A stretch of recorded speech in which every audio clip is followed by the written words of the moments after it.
Hi, I'm Simon with AppliancePartsPros.com. Today we're going to show you how to repair your appliance. Are you ready?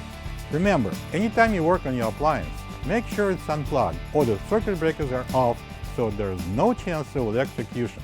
In this video, we'll show you how to replace the lower refrigerator door shelf bar in a GE refrigerator.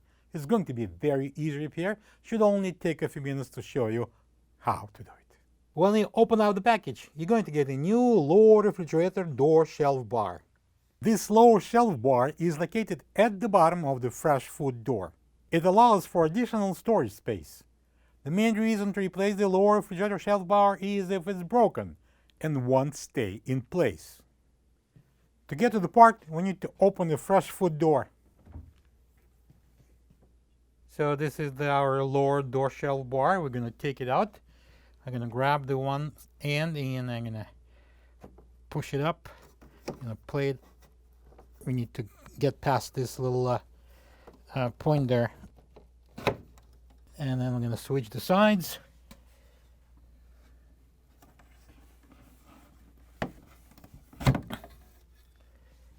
And it's out. This is the old lower refrigerator door shelf bar next to the new one. If you don't have this part, you can get it from AppliancePartsPros.com.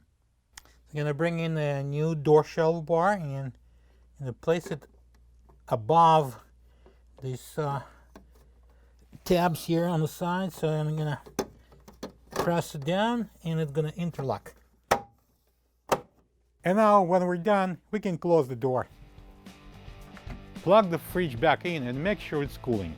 Thank you for being a part of another successful repair brought to you by AppliancePartsPros.com. For any of your future appliance repair projects, please check out our other videos available on our site, on Facebook, on YouTube, and on Instagram.